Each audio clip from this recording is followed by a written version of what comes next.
Fellow Guyanese, as you're aware, Guyana, Suriname, and Brazil experienced severe flooding. The floods were as a result of unprecedented rainfall during the period of April to June this year. In May alone, Guyana experienced its second highest rainfall in 40 years. The resultant impact saw massive flooding across all 10 administrative regions, with over 300 communities directly affected for a protracted period of time. Approximately 52,000 households were directly affected. The agriculture sector suffered the greatest loss, with 92,000 acres of farm and farmlands completely affected. The sugar industry was also significantly affected, with estimated losses in the fields of over $1.5 billion. Over 50% of mining operations were affected as mining communities were cut off as a result of infrastructural damage. Our initial assessment estimates rehabilitation work at in excess of $1 billion for the mining community. Initial estimate points to approximately $23 billion or more in loss of production. Damage to the forestry sector, loss of production, and damage to equipment is estimated at in excess of $8 billion. The total socioeconomic assessment is currently being examined by UN ECLAC. This would give us an overall understanding as to the costs of this flood to the economy, regions, and communities. Our government's initial response was to save lives, protect livelihood, secure health services, and ensure enough food and shelter to satisfy the needs of the people. These efforts saw the distribution of more than 80,000 food hampers, 45,000 cleaning hampers, and more than 5,000 medical kits across all 10 administrative regions. More than 10 shelters were established, and extensive support was given to farming communities. More than 100 pumps and hundreds of excavators were deployed all across the country to support communities and farmers. In addition to this, the government deployed an extensive fleet of machinery to support regions and communities in their efforts. The structure to manage the flood included a cabinet task force, a multi-stakeholder National Emergency Operations Center, and 10 regional emergency operations centers.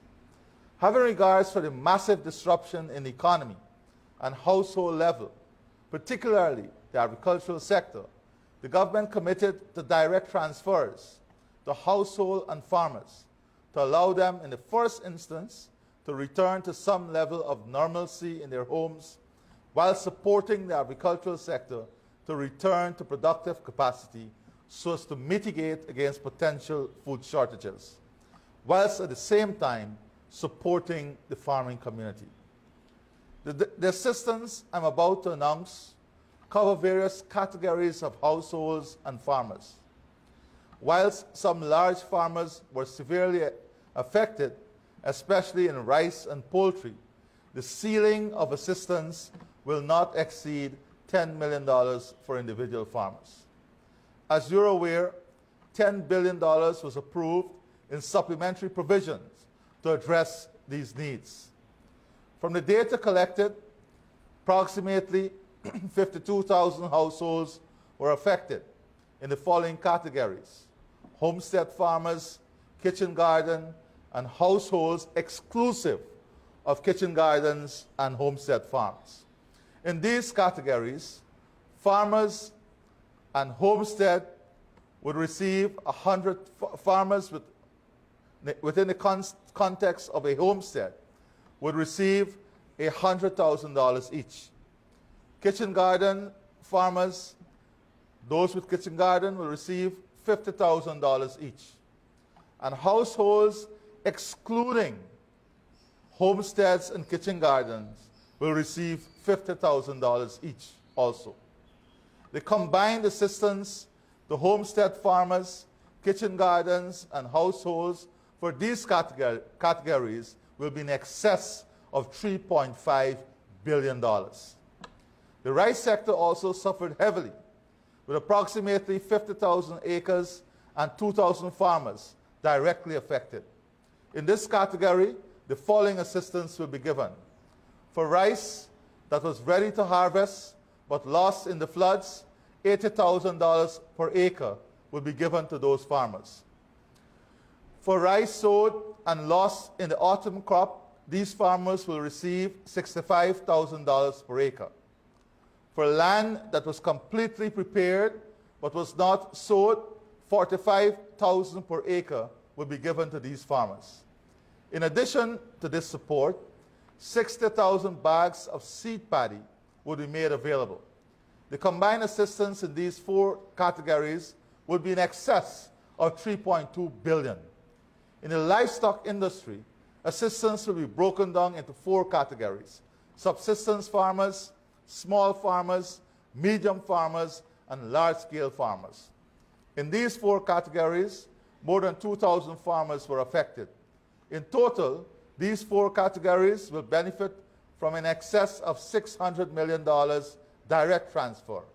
In addition to these direct transfers, the Ministry of Agriculture and GLDA will be assisting through genetic improvements, drainage and irrigation works, technical support, and extension services to the approximate value of $500 million. In addition to this support, ongoing infrastructural works will continue to rebuild dams, farm-to-market access roads, hinterland roads, mining roads, community roads, drainage systems, and other infrastructure that were destroyed or deteriorated during the floods. I'm aware that this assistance will go a long way in bringing relief. However, it can never compensate for the emotional and social loss which I saw and experienced firsthand. I assure you, this government will continue to work on an aggressive national drainage plan in the context of climate change so as to mitigate further climate events and disasters. I take this opportunity to thank the thousands of Guyanese here and in the diaspora, international agencies and friends in the CARICOM community and elsewhere for their kind support during this period. I especially would like to thank the Ministry of Agriculture, the CDC, and all other sectors that work long beyond the call of duty to bring relief. I thank you all, and God bless you. Thank you.